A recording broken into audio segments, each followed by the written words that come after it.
மேடையிலும் அமர்ந்திருக்கக்கூடிய அத்தனை பெரியவர்களுக்கும் என்னுடைய சிரம் தாழ்ந்த வணக்கங்கள். இந்த மேடையில் தான் சூப்பர் ஸ்டார் திரு ரஜினிகாந்த் அவர்கள் சொன்னது போல சீனியர் மோஸ்ட் ஸ்டூடெண்ட்டும்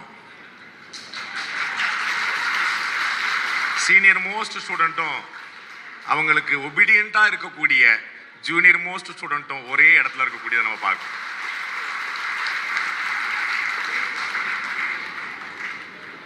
இந்த புத்தகங்களுக்கு பற்றி போறதுக்கு முன்னாடி பெருந்தகை திரு VIT விஸ்வநாதன் அவர்கள் கல்வியை ஒரு சாம்ராஜ்யமாக மாற்றி காட்டிய திரு விஸ்வநாதன் அவர்கள் 2 கவலைகளை பகிர்ந்து கொண்டார். ஒன்று, இந்தியாவில் இந்த பணக்காரர்களுக்கும் ஏழைகளுக்குமான வித்தியாசம் அதிகரித்து கொண்டே இருக்கிறது என்பது.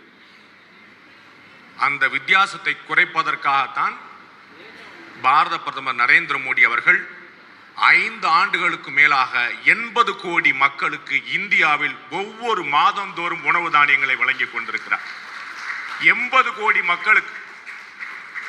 பல நாடுகளை சேர்த்தால் வரக்கூடிய டோட்டல் நம்பரோட அதிகமான பாப்புலேஷனுக்கு 1 பைசா செலவு இல்லாம, மாநில அரசுகளுடைய பங்கு இல்லாம, எனக்கு கொடுத்தியா உனக்கு கொடுத்தியாங்கிற கேள்வி இல்லாம 80 கோடி மக்களுக்கு கோவிட் காலத்தில் ஆரம்பிச்ச உணவு தானியத்தை இன்னமும் கொடுத்து கொண்டிருக்கிறார் பாரத பிரதமர் நரேந்திர மோடி அவர்கள்.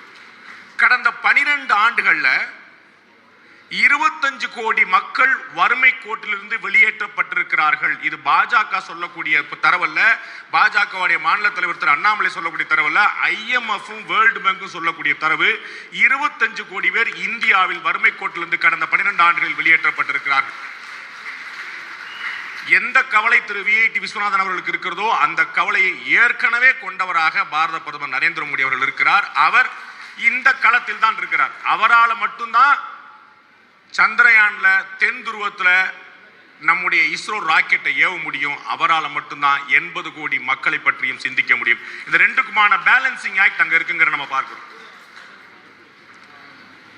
அரசமைப்பை திருமதி இந்திரா காந்தி அவர்கள் எப்படி திருத்தினார் இல்ல, எப்படி சிதைத்தார் அப்படின்னு இந்த புஸ்தகத்தோட தலைப்பு. 2 புஸ்தகம். ஒன்னு அண்ணல் டாக்டர் அம்பேத்கர் அவர்கள் பற்றியது, இன்னொன்னு இந்த கான்ஸ்டிடியூஷன் பற்றியது. இந்த கான்ஸ்டிடியூஷன்ல எப்படி திருத்தம் மேற்கொண்டார்னு சொல்லல. 38, 39, 40, 42 அமெண்ட்மெண்ட்ஸ் வந்துகிட்டே இருக்குது. அந்த அமெண்ட்மெண்ட்களை அமெண்ட்மெண்டா குறிப்பிடல டாக்டர் ஹண்டே அவர்கள். அது எப்படி சிதைக்கப்பட்டது அப்படிங்கறத செதில் செதிலா எப்படி சிதைச்சாங்கிறது ரொம்ப டீட்டெயிலா சொல்லியிருக்கிறாங்க. ரொம்ப கவனிக்க வேண்டிய விஷயம்.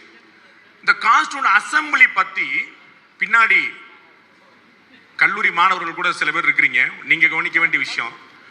97 வயதுல ஒரு நபர் எப்படி உழைக்க முடியும் அப்படிங்கறதுக்கான ஒரு அதிர்ச்சியான, ஒரு ஆச்சரியமான ஒரு முன்னுதாரணமா திரு ஹண்டே அவர்கள் இருக்கிறார்.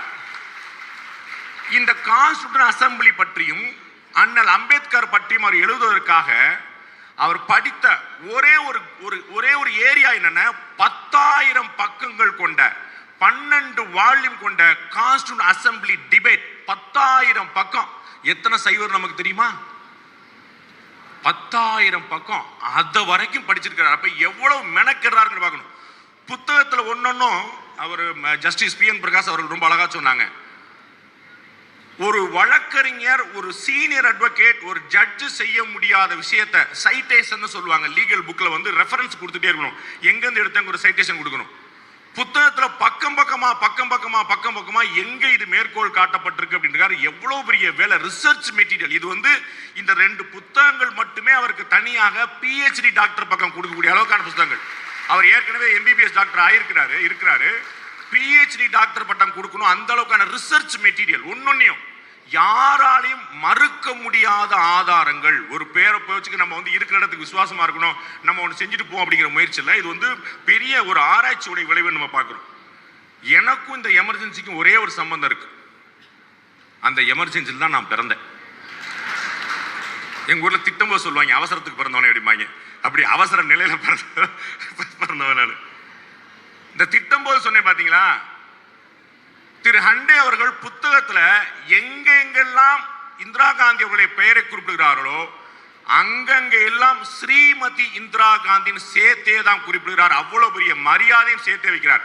நீ எதிர் திசையில இருக்கிறங்கிறக்கா உன்னை இழுத்து பேச மாட்டேன், நீ எதிரி அல்ல, நீயும் நானும் வேறு வேறு துருவம்.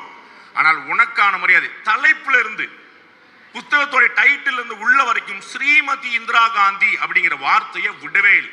எவ்வளவு பெரிய நாகரிகம் அந்த சீனியர் ஸ்டூடெண்ட்கள் இருந்திருக்குங்கிற பாத்துங்க. எமர்ஜென்சியை குறிப்பிடும் போதெல்லாம் எப்படி வந்து அந்த புத்தகத்துல நேற்று ராத்திரி இந்த புத்தகத்தை படிச்சு முடிக்கும்போது ராத்திரி 1:10 நான் என் உயிரித்தமா சொன்னாங்க, இப்படி நல்ல காலத்துல படிச்சிருந்தா நீங்க பெரிய ஆளா இருப்பீங்க, இப்படி ராத்திரி 1 மணி வரைக்கும் இந்த புத்தகத்தை படிச்சுட்டு இருக்கேன் அப்படின்னு சொல்லி கேட்டாங்க. அந்த மாதிரி காலத்துல படிச்சிருக்கலாமே அப்படின்னு.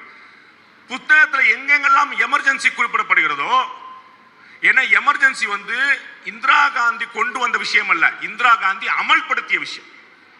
இந்த இந்திரா காந்தி அமல்படுத்துறதுக்கு முன்னாடி கான்ஸ்டிடியூஷன்லயே இந்த எமர்ஜென்சி இருந்தது. அதனால புத்தகத்துல ஒவ்வொரு இடத்துலையும் டாக்டர் ஹண்டே அவர்கள் ஃபேக் எமர்ஜென்சிங்கிற சொல்றார். வெறும் எமர்ஜென்சிங்கிற வார்த்தையை பயன்படுத்தல, போலியாக ஒரு அவசர நிலையை கொண்டு வந்தார்கள். அவசர நிலையே இல்ல, போர் இல்ல, போர்க்காலம் இல்ல, ஒரு அசாதாரண சூழ்நிலை இல்ல. அவர்களுடைய வெற்றி கேள்விக்குள்ளாக்கிய போது, வெற்றி செல்லாது என்று அறிவிக்கப்பட்ட போது அதற்காக கொண்டு ஒவ்வொரு முறையும் எப்படி ஸ்ரீமதி இந்திரா காந்திங்கிற மரியாதையை குறிப்பிடுறாரோ அதே போல ஃபேக் எமர்ஜென்சிங்கிற வார்த்தையும் சேர்த்தே குறிப்பிடுறாங்கிற பார்க்கணும். அதுல என்ன முக்கியமான அமெண்ட்மென்ட்கள் கொண்டு வரப்பட்டது, டிசாஸ்டர் என்ன சிதைப்பு நடந்தது அப்படின்னா, உங்களுக்கு எதிரான எந்த விஷயங்களையும் நீங்கள் நீதிமன்றத்தில் கூட தீர்வு தேட முடியாது. முக்கியமான பிரச்சனை, ஒரு மனுஷன் கோர்ட்டுக்கு போறதுக்கான ஏற்பாடை சுப்ரீம் கோர்ட்டுக்கு டைரக்டா ஒரு தனி மனிதன், இங்க இருக்கக்கூடிய ஒவ்வொரு தனி மனிதனும் டைரக்டா we can reach the supreme court. அப்படிப்பட்ட ஒரு ஆச்சரியத்தை கான்ஸ்டிடியூஷன் ஏற்படுத்தி கொடுத்திருக்கு. ஆனால் நீ உள்ளூர் கோர்ட்டு கூட போக முடியாது அப்படிங்கிற ஒரு அமெண்ட்மெண்ட்டை கொண்டு வந்தாங்க இந்த எமர்ஜென்சி பீரியட்ல. பிளஸ் பிரைம் மினிஸ்டருடைய வெற்றி எதிர்த்து ஒரு உப்புக்கு சப்பானியா ஜனாதிபதி அண்ட் துணை ஜனாதிபதி அண்ட் ஸ்பீக்கரை சேர்த்துக்கிட்டாங்க. பிரைம் மினிஸ்டருடைய வெற்றி எதிர்த்து நீதிமன்றங்கள்ல வழக்கு போட முடியாது அப்படின்னு கொண்டு வந்தாங்க. ஏன்?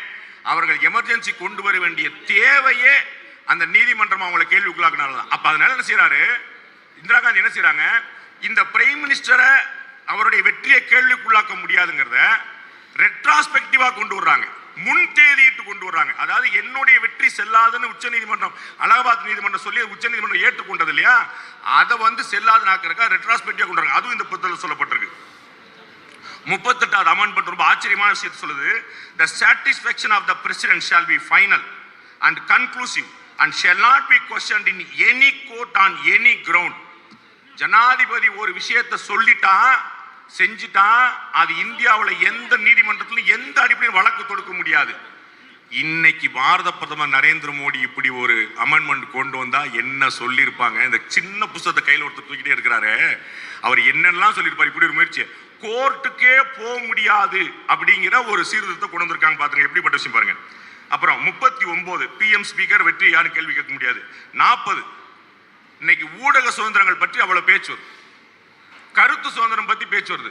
இதை நம்முடைய ஃபண்டமெண்டல் ரைட்ல அடிப்படை சுதந்திரத்தில் வச்சிருக்காங்க. லிபர்ட்டியும் லைஃபும் வாழ்வது எப்படி உங்களுடைய அடிப்படை உரிமையோ அது போல உங்களுடைய கருத்தை தெரிவிப்பது உங்களுடைய அடிப்படை உரிமை. அந்த ஊடகங்களுக்கெல்லாம் ஒரு வாய்ப்பு போடக்கூடிய அளவுல அவங்க வந்து அப்ப 40வது அமெண்ட்மென்ட் கொண்டு வராங்க. Prevention of publication of objectionable matter act 1976. நீங்க எந்த முழுக்க சென்சார்ஷிப், மீடியா சென்சார்ஷிப், ஒரு விளம்பரம் போட முடியாது. இவங்க வந்து இன்னொரு எமர்ஜென்சி வந்துருச்சு, எமர்ஜென்சி வரப்போன்னு சொல்லிட்டு இருக்காங்க. எப்பேற்பட்ட எமர்ஜென்சி கொஞ்சம் கற்பனை பண்ணி பார்க்க முடியாது. என்ன பெரிய பிரச்சனை அப்படின்னா, இந்தியாவில் 40 வயசு கீழே இருக்கக்கூடிய நிறைய பேருக்கு வந்து ராஜீவ் காந்தி அவர்களுடைய மரணம் ஏற்படுத்தின தாக்கத்தை விட திரு பிரபாகரனுடைய மரணம் ஏற்படுத்தின தாக்கம் அதிகம். ஏன்னா அவங்களுடைய வயசு, அவங்களுக்கு பழைய வரலாறுகள் தெரிவதில்லை. டாக்டர் ஹண்டே அவர்கள் சொன்னது போல அந்த வரலாறுகள் சொல்வதற்கு ஆள் இல்லை. திரு வி.டி. விஸ்வநாதன் அவர்கள் ஹண்டே அவர்களுக்கு நண்பராக இருக்க மட்டுமல்ல, திரு செழியன் அவர்களுக்கும் நண்பராக இருந்தவர் ரொம்ப காலமா. அவருடைய இந்த எமர்ஜென்சி காலத்துல வந்து அவங்க 2 பேருமே எவ்வளவு பெரிய ஆச்சரியமான விஷயங்களை பண்ணாங்கிற வரலாறு அவர்களுக்கெல்லாம் வந்து ஒரு அடைக்கலமாக இருந்தார். இடையிலே வந்து திரு விஸ்வநாதன் அவர்கள் சொல்லும்போது சொன்னாங்க, நான் எந்த கட்சியும் சாராதவன், ஹண்டே கட்சியை சேர்ந்தவன், ஹண்டே பிஜேபி சேர்ந்தவர். அப்ப இதன் மூலமா என்ன நீங்க வந்து புரிய வேண்டிய புரிஞ்சுக்கங்க. 42வது அமெண்ட்மென்ட் திரு கே.எஸ். ராதாகிருஷ்ணன் அவர்கள் குறிப்பிட்டது போல சோசியல் அண்ட் செக்யூலர் அப்படிங்கிற 2 வார்த்தையை திணிக்கிறாங்க. 2 வார்த்தை சேர்க்கல, 2 வார்த்தை திணிக்கிறாங்க. You will be surprised. இந்த வார்த்தையை சோசியல்ங்கிற வார்த்தையை சேர்க்க வேண்டாம்னு நேரு முடிவெடுத்தார், அம்பேத்கர் முடிவெடுத்தார். செக்யூலர்ங்கிற வார்த்தையை ஏன் சேர்க்க வேண்டாம் டிபேட் நடந்திருக்கு. சோ டிபேட் நடந்து சேர்க்க கூடாதுன்னு தீர்மானிக்கப்பட்ட விஷயத்தை அதை நேரு அவர்களும் ஏற்றுக்க. நேரு அவர்கள் சொல்றார், நான் ஒரு சோசியலிஸ்ட், என்னால சேர்க்க முடியும், ஆனால் நான் என்னுடைய எண்ணத்தை வருங்கால தலைமுறை மீது திணிக்க விரும்பலை என்றார். செகுலரிசம் பத்தி பேசும்போது அம்பேத்கர் சொல்றார், வருங்கால தலைமுறை முடிவு பண்ணிக்கிட்டோத, அடுத்தடுத்த சந்ததிகள் முடிவு நாம அதை திணிக்க கூடாது என்றார். அப்படி அவர்கள் 46, 47 தீர்மானித்த ஒரு விஷயத்தை 75 திணித்தவர் திருமதி இந்திரா காந்தி அவர்கள். இவர்கள் பேசுகிறார்கள், ஒரு அரசமைப்புக்கு வந்து சவால் வந்துருச்சு, அரசியல் சட்டத்துக்கு கேள்வி வந்துருச்சு அப்படின்றாங்க. இவர்கள் என்னெல்லாம் செஞ்சிருக்காங்க ஒரு பெரிய ஆச்சரியம். இதை விட பெரிய ஒரு ஆச்சரியம் என்னன்னு திரு ஹண்டே அவர்கள் குறிப்பிட்டார். இந்த 42 வரைக்கும் 38, 39, 40, 40, 42 வரைக்குமான இந்த திருத்தங்களை எல்லாம் கொண்டு வந்துட்டு இந்த சிதைவெல்லாம் கொண்டு வந்துட்டாங்க. அதற்கு பிறகு ஆட்சி மாறுகிறது, மொரார்ஜி தேசாய் அவர்கள் தலைமையில் ஆட்சி அமர்கிறது. அவர்கள் 44வது திருத்தத்தை கொண்டு வந்து இவர்கள் கொண்டு வந்த திருத்தத்தை எல்லாத்தையும் செல்லாததாக்கினார்கள். அதுல முக்கியமான விஷயம் என்ன தெரியுமா? இவங்க கொண்டு வந்த திருத்தத்துல பிரதமருக்கும் அரசுக்கும் ஜனாதிபதிக்கும் ஏகப்பட்ட பவர் வந்து சேருது. அப்ப நான் எதிர்கட்சியா இருக்கும் போது ஆளுங்கட்சியோட பவரை கேள்வி கேட்பேன். ஆனா நான் ஆளுங்கட்சி ஆயிட்டா அந்த பவர் எனக்கு வேணுமே. ஆனா திரு மொரார்ஜி தேசாய், திரு வாஜ்பாய், திரு எல்கே அத்வானி போன்ற தலைவர்கள் அப்படிப்பட்ட சர்வாதிகாரம் இந்த நாட்டில் இருக்கக்கூடாது என்று 44வது அமெண்ட்மெண்ட் கொண்டு வந்து அப்புறம் நீக்கினாங்க. என்ன பெரிய மெக்னானிமஸ் பாருங்க, எவ்வளவு பெரிய பெருந்தன்மை பாருங்க. சரி, அவங்க கொண்டு வந்துட்டாங்க, அப்படியே வச்சிருப்போம் இல்ல, அவங்க கொண்டு வந்த தப்பதை ஏற்க முடியாது. நான் தான் பிரதமர், நான் சொல்றால் தான் ஜனாதிபதி, ஆனாலும் கூட அந்த சர்வாதிகாரம் எனக்கு தேவையில்லை என்று முடிவெடுத்தவர்கள். 386 சாப்டர் 8 சாப்டரோட இந்த முதல் புத்தகம் முடிகிறது. என்னுடைய வேண்டுகோள், இந்த 2 புத்தகங்களும் நிறைய மாநில தலைவர் திரு அண்ணாமலை அவர்களால நிறைய பிஜேபி காரங்க வந்திருக்கிறீங்க, நீங்க நிறைய அந்த புத்தகத்தை வாங்குங்க. நீங்க படிக்கிறீங்களோ படிக்கலையோ, தயவு செய்து உங்களுடைய காங்கிரஸ் நண்பர்களுக்கு இந்த புத்தகங்களை கொடுங்க. படிக்க வேண்டியது அவங்க தான். கான்ஸ்டிடியூஷனுக்கு ஒரு பெரிய சேலஞ்ச் வந்துருச்சுன்னு சொல்றாங்க இல்லையா, எப்படிப்பட்ட சேலஞ்சை இந்த கான்ஸ்டிடியூஷன் கடந்து வந்திருக்குங்கிற தெரியறதுக்கு ஆதார ஆவணம், இது டாக்குமெண்டல் ப்ரூஃப். இது ஒரு புத்தகம் அல்ல, இதுல மொத்தம் எழுதி வச்சிருக்காங்க. நீங்க அதை வந்து எடுத்து போய் காங்கிரஸ் நண்பர்களுக்கு தயவு செய்து எங்கெங்கெல்லாம் பார்க்கல, தயவு செய்து இந்த புத்தகத்தை படி, அப்புறமா பேசுங்க. புத்தகத்தை படி அப்புறமா பேசுங்க, கட்டாயம் பேச மாட்டாங்க. நீ புத்தகத்தை படிச்சுட்டு என்ன பேசமா சொல்லுங்க, அப்புறம் யாரும் பேச மாட்டாங்க. இரண்டாவதாக திரு அம்பேத்கர் அவர்கள் பற்றிய புத்தகம் தமிழ் மொழிபெயர்ப்பு. பாரத பிரதமர் மோடி அவர்கள் குஜராத் முதலமைச்சராக இருந்த போதே அதற்கு வந்து முன்னுரை எழுதியிருக்கிறாரு. ஏபிஜே அப்துல் கலாம் அவர்கள் குடியரசுத் தலைவராக இருந்தவர், அவர் பாராட்டு சொல்லியிருக்கிறாரு. நமக்கெல்லாம் தெரியும், டாக்டர் சுப்பிரமணிய சாமி அவர்கள் சொன்னது போல நேரு அவர்களை பண்டிட் என்று அழைக்கிறோம். திரு சுப்பிரமணிய சாமி சொல்கிறார், நாம் ஒருவரை, யார் படித்தவரை பண்டிட் சொல்லக்கூடிய பழக்கம், நல்லா படிச்சவங்க, மெத்த படிச்சவங்க, அப்படி ஒருவரை பண்டிட் என்று அழைக்க வேண்டும் என்றால் பாபா சாஹிப் அம்பேத்கர் அவர்களை மட்டும்தான் பண்டிட் என்று அழைக்க வேண்டும் என்று டாக்டர் சுப்பிரமணிய சாமி சொல்றார். அவ்வளவு படிப்பு, அவ்வளவு படிப்பு, தேடல், ஊர் ஊரா போய் தேடல், காலம் பூரா படிப்பு, சின்ன வயசுல இருந்து முழு படிப்பு, அதை முழுக்க பதிவு செய்திருக்கிறார் அந்த புத்தகத்துல. மொத்த கான்ஸ்டிடியூஷனுடைய எல்லா சரத்துகளையுமே பார்லிமெண்ட்ல இன்ட்ரோடியூஸ் பண்ணி விடுறவரு டாக்டர் அம்பேத்கர் தான். ஒரே ஒரு சட்டத்தை வந்து நான் அமல்படுத்த மாட்டேன், நான் இன்ட்ரோடியூஸ் பண்ண மாட்டேன்னு சொன்னார். 370. எந்த 370 இவங்கெல்லாம் இன்னைக்கு வந்து சொல்லிட்டு இருக்காங்களோ, நாங்க திரும்ப கொண்டு வரோம்னு சொல்றாங்களோ, அந்த இவர்கள் தூக்கி பிடிக்கிறதெல்லாம் அம்பேத்கர். எப்படி முதல்ல இருக்கக்கூடிய அந்த கான்ஸ்டிடியூஷன் இந்திரா காந்தி அவர்கள் எப்படி சிறைத்தான புத்தகத்தை காங்கிரஸ்காரங்களுக்கு எல்லாம் கொடுக்கணும்னு சொன்னேனோ, அதுபோல அண்ணல் அம்பேத்கர் பற்றிய புத்தகத்தை தயவுசெய்து நீங்கள் வாங்கி விடுதலை சிறுத்தைகள் தோழர் அத்தனை பேருக்குமே நீங்க கொடுக்கணும். அண்ணல் அம்பேத்கர் என்ன சொன்னார், என்ன செஞ்சார், ஆனா அவர் என்ன சொன்னார் என்ன செஞ்சார்னு விடுதலை சிறுத்தைகள் கட்சி சொல்லிட்டு இருக்குன்னு பார்க்கணும். அந்த வித்தியாசம் இந்த புத்தகத்துல ஆவணங்கள் இருக்கு, தரவுகள் இருக்கு. அவர் 370க்கு எதிராக எப்படி இருந்தார், ஜஸ்டிஸ் சொன்னாங்க, ஏன்ட்ட நீ எப்படி வந்துருவன்னு சொல்லிட்டு அவன் வெளியே போ அப்படின்னார். ஷேக் அப்துல்லா வந்த போது ஏன்ட்ட நீ எப்படி கேட்ப, வெளியே போ அப்படின்னு, நான் செய்ய மாட்டேன்னார். இவர் வெளியில போன நேரத்துல அந்த கேப்ல 370 கொண்டு வந்தாங்க. சட்ட அமைச்சர் கொண்டு வரல. அது எப்படிப்பட்ட விஷயம் பாருங்க. நேரு அவர்கள் விடாப்பிடியா இருந்தார். அப்படி ஒரு எதிரில் இருந்தவர் திரு அம்பேத்கர் அவர்கள். தேசத்துக்கு எதிரான துரோக செயல்னார். 370 கொண்டு வர்றத அம்பேத்கருடைய வார்த்தை இந்த புத்தகத்துல இருக்கு. 370 அமல்படுத்துவது தேசத்துக்கு எதிரான துரோக செயல் என்று சொன்னவர் அம்பேத்கர் அவர்கள். இன்னைக்கு தனி தொகுதியில் பூரா இருக்குது. உலகத்திலேயே இந்தியாவிலேயே அதிகமான பட்டியலின மக்கள், பட்டியலின பாராளுமன்ற பதவிகள் பிஜேபி இருக்கிறாங்கன்னா, இந்த பட்டியலினருக்கும் பழங்குடியினருக்கும் தனி தொகுதிங்கிற ஏற்பாட்டை கொண்டு வந்து டாக்டர் அம்பேத்கர் அவர்கள். அவருடைய ஐடியா காந்தி அவரோட சேர்ந்து போட்ட பூனாபத்தோட விளைவாது வந்து நிற்குது. 1951 நேரு அவர்களுடைய அமைச்சரவை கொடுத்த டார்ச்சர் தாங்காம ரிசைன் பண்றார். 51ல நேரு அவருடைய அமைச்சர் கொடுத்த டார்ச்சர் தாங்காம ரிசைன் பண்றார். சட்டத்துறை அமைச்சர் ரிசைன் பண்றார். 52ல போட்டி போடுறார் தேர்தலில், மக்களவை தேர்தலில். அவரை எதிர்த்து வேட்பாளர் நிறுத்தி தோற்கடித்தது காங்கிரஸ் கட்சி 1952ல. 54ல சட்டமன்றத்துக்கு போட்டியிடுறார். எதிரே வேட்பாளர் நிறுத்தி தோற்கடித்தது காங்கிரஸ் கட்சி. இன்னைக்கு எந்த காங்கிரஸ் கட்சி அம்பேத்கர் அவர்களை தூக்கி பிடித்து நிற்கிறதோ அந்த காங்கிரஸ் கட்சி எவ்வளவு எதிராக வேலை பார்த்ததுங்கிறது இந்த புத்தகத்தில் இருக்கு. நான் சொல்லல, எது சொன்னாலும் அண்ணன் டாக்டர் அண்டே தான், நான் கிடையாது. அவர் சொன்னா தான் நான் சொல்லிட்டு இருக்கிறேன். இந்த கான்ஸ்டிடியூஷன் அசெம்பிளி அதனுடைய டிராஃப்ட் கமிட்டியுடைய தலைவராக மாறினாரு திரு ராதாகிருஷ்ணன் அவர்கள் சொன்னாரு. சேர்மன் அவர் இருக்கவே இல்லை, ராவுதா லெவலையும் பார்த்தாருன்னு. டிராஃப்ட் கமிட்டியில கான்ஸ்டிடியூஷன் அசெம்பிளியிலே ஒரு மெம்பரா இல்ல. 296 உறுப்பினர்கள். அந்த 296 உறுப்பினர்கள் முதல்ல நியமனம் பண்ணிட்டாங்க. அதுல அம்பேத்கருக்கு இடமே இல்ல. எவ்வளவு கவனமா இருந்தாங்கன்னு பாத்துக்கோங்க. இடையில இந்த பாகிஸ்தான் பிரிவினைங்கிறது உறுதியான பிறகு பங்களாதேஷ் ஏரியால இருந்து வெஸ்ட் பெங்கால் ஏரியால இருந்து தேர்ந்தெடுக்கப்பட்டிருந்த திரு அம்பேத்கர் அவர்களுக்கு அந்த இடமும் போயிருது.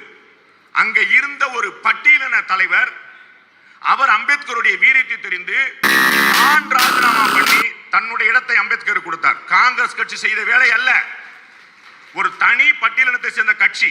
அந்த கட்சி தன்னுடைய இடத்தை அம்பேத்கருக்கு விட்டு கொடுத்தார். அப்படி அங்கே கான்ஸ்டிடியூஷன் அசெம்பிளிக்கு வந்தவர்.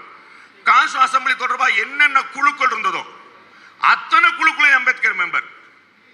பி.என். ராவ் அவர்களுடைய பணியை நம்ம மறக்க முடியாது, எந்த சந்தேகமும் இல்லை. ஒவ்வொருத்தருக்கும் பெரிய வேலை இருக்கு, மறக்க முடியல.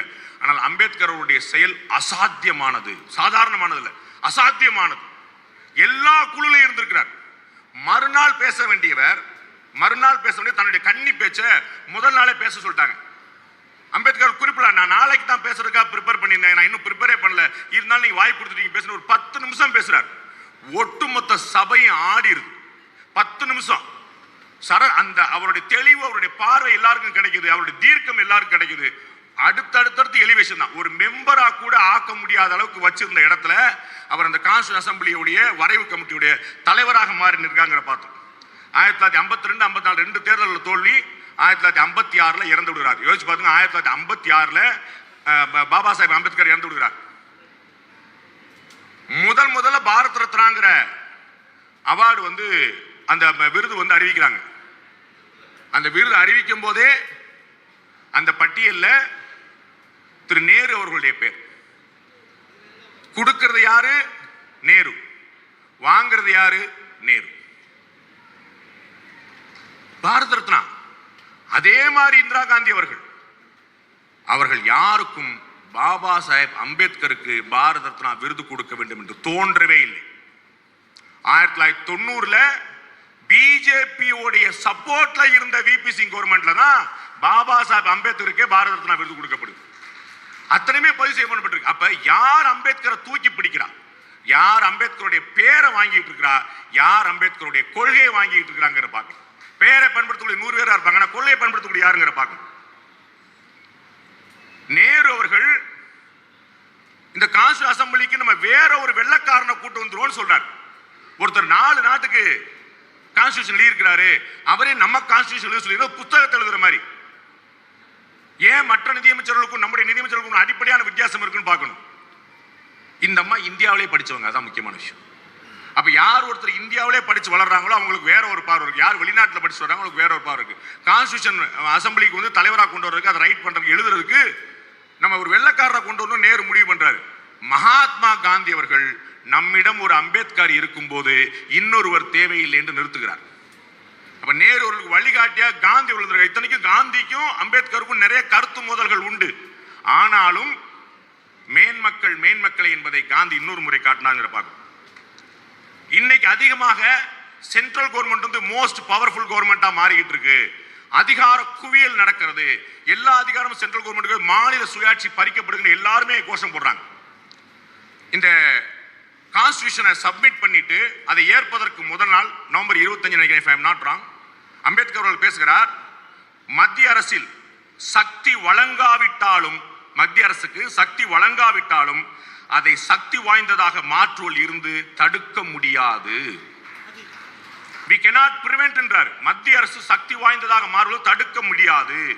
இன்றைய உலக நிலையில் அதிகாரங்கள் மத்தியில் குவிவதை தவிர்க்க முடியாது. அமெரிக்க கூட்டமைப்பிற்கு பெடரலிசம் சொல்றாங்களே, அமெரிக்க கூட்டமைப்பிற்கு அரசமைப்பு அளித்த மிக குறைந்த அதிகாரம் காலப்போக்கில் வளர்ந்து மாகாண அரசுகளே மறைந்து விட்டன. இதே நிலை இந்தியாவிலும் ஏற்படும். நாம் என்ன செய்தாலும் மத்திய அரசின் பலத்தை தடுக்க முடியாது. இது அவ்வளவு தொலைநோக்கோடு பார்வையோடு சொன்னவர் பீம்ராவ் அம்பேத்கர் அவர்கள். இந்த யூனியன்கிற வார்த்தையை பயன்படுத்தி சொல்றாங்க. அதை பத்தியும் டாக்டர் ஹண்டே அவர்கள் சொல்லியிருக்கிறார். மாநிலங்களுடைய சம்மதத்தின் பேரில் இந்த நாடு உருவாகவில்லை. அம்பேத்கர் சொல்கிறார், இந்த நாட்டுடைய வசதிக்காக மாநிலங்கள் பிரிக்கப்பட்டிருக்கின்றன அப்படின்னா. மாநிலங்கள் தமிழ்நாடு நான் இணைஞ்சுக்கிறேன்னு சொல்ல, அன்னைக்கு தமிழ்நாடுங்கிற பேரே கிடையாது. ஆந்திரா, கர்நாடகா, கேரளால நாங்க இணைஞ்சுக்கிறோம் சொல்லல. மத்திய அரசு தான் தன்னுடைய கன்வின்ஸுக்கு அன்னைக்கு சென்னை மாநிலம் இருந்தது, பிறகு தமிழ்நாடு மாற்றி. அப்படி அத்தனை விஷயங்களுமே அம்பேத்கர் சொன்னதும் செய்ததும் ஒன்றாக. அவர்களுடைய பிரச்சார பீரங்கிகள், அவருடைய பேரை பணிந்தவர்கள் சொல்லும் செய்த வேறா இருக்கிறது. இந்த உண்மையை அடுத்த தலைமுறைக்கு கொண்டு சேர்க்க வேண்டும். இதெல்லாம் எப்ப நடந்தது? அம்பேத்கர் 1956 மறைந்து விட்டார். எமர்ஜென்சி 1975 முடிஞ்சு போச்சு. 50 வருஷம் முடிஞ்சு போச்சு. அந்த பக்கம் 80 வருஷம் முடிஞ்சு போச்சு. அப்ப எல்லாருக்கும் என்ன நினைக்கிறாங்க? இந்த உண்மைகள்லாம் யாருக்கும் தெரியாது, இருக்கிறவர்களும் நாளறிஞ்சு சொல்ல மாட்டாங்கன்னு நினைக்கும் போது அந்த இடத்துல தான் விடிவெள்ளியாக டாக்டர் ஹண்டே அவர்கள் நான் இருக்கிறேன் என்று சொல்லி இந்த 2 அற்புதமான புத்தகங்களை வெளியிட்டிருக்கிறார். அந்த பெருமக்கள் அத்தனை பேருக்கும் என்னுடைய சிறந்தாழ்ந்த நன்றியை தெரிவித்துக்கிறேன். நன்றி, வணக்கம்.